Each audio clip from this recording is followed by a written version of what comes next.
Anyone with half a brain on Ukraine said for a while, Trump is now pushing the idea that some territory is going to have to be ceded to Russia in order to end this proxy war. Zelensky says absolutely not. And if that is to happen, if that were to happen, if they were to give the Donbass region to Russia and then it ends the proxy war, it would be what many of us were saying for years, since day one.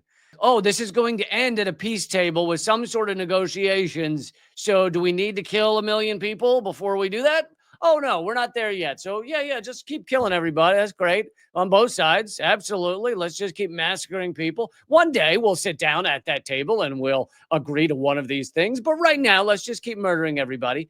And yet we're called, Russian agents or whatever the fuck they want to call us for saying the thing that will ultimately happen. This goes along at the same time with the fact that support for this war by Ukrainians, even by Ukrainians, has just collapsed. It is plummeted. On October 7th, polling giant, and this is at Sheer Post, polling giant Gallup published the remarkable results of a survey of Ukrainians. Public support for Kiev fighting until victory has plummeted. I think most people know that's not a thing. Everyone other than Sean Penn knows that Ukraine can continue to delay this for a long, long time, it seems, as long as they get weapons from the U.S. and Britain.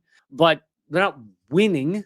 I've never heard anyone with a military mind say that the Ukraine's going to win this.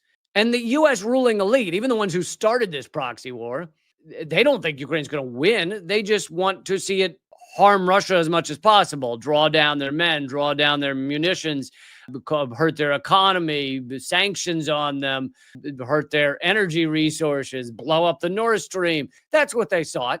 And they got a lot of it. They also, probably a lot of these ruling elite wanted to steal a lot of Ukraine, which they've succeeded in doing. I mean, American ruling elite.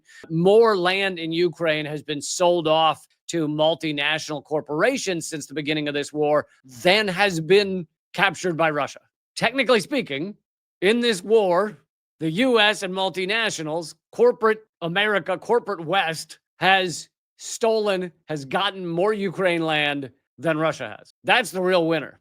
And resources, etc. Public support for Kiev fighting until victory has plummeted to a record low across all segments of the population, regardless of region or demographic group. In a nearly complete reversal from the public opinion in 2022, 69% of citizens favor a negotiated end to the war as soon as possible. Just 24% of Ukrainians, these are the ones ostensibly we're supposed to support, right? If you ask your average American, why are we supporting you? They go, poor Ukrainians. We got to help the poor Ukrainians. That's why we're in there, poor Ukrainians. So if you care about the Ukrainians and you want to do what the Ukrainians want to do, well, if you're saying fight forever, then you are with 1/4 of Ukrainian population. That is all that's left that supports the just keep fighting, just keep killing all of our people.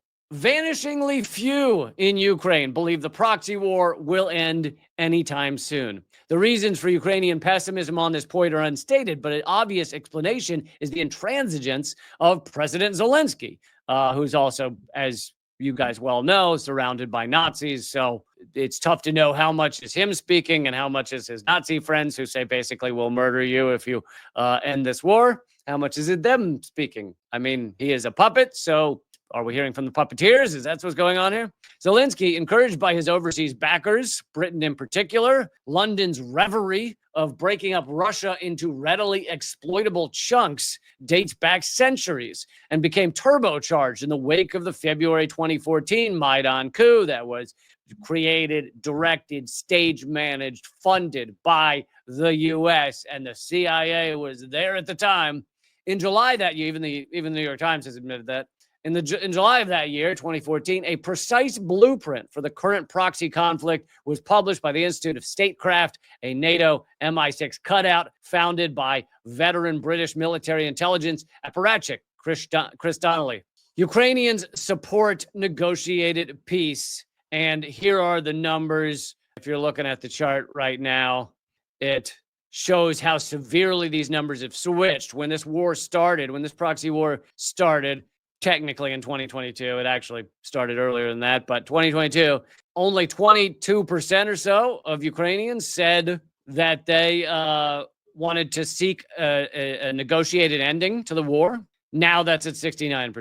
2022, roughly 4% said Ukraine should continue fighting until it wins the war. Now that's down at 24%. In response to the Donbass Civil War, which started in way back 2014 or so, statecraft advocated targeting Moscow with a variety of anti-subversive measures. This included economic boycott, breach of diplomatic relations, as well as propaganda and counter-propaganda, pressure on neutrals. The objective was to produce armed conflict of the old-fashioned sort with Russia, which Britain and the West could win. While we are now witnessing in real time the brutal unraveling of Donnelly's monstrous plot, Anglo-American designs of using Ukraine as a beachhead for all that war with Moscow date back far further. This has been a long-time plot to make Russia suffer and hopefully split up Russia. But anyway, that's what's going on. Trump also, why is Trump doing this now? Well, part of it is to distract from Epstein, which it finally seems to be working a little bit. He's throwing all this shit at the wall to cover up the Epstein files. And now finally, a lot of the media seems to be moving on like, all right, I guess we'll talk about other things.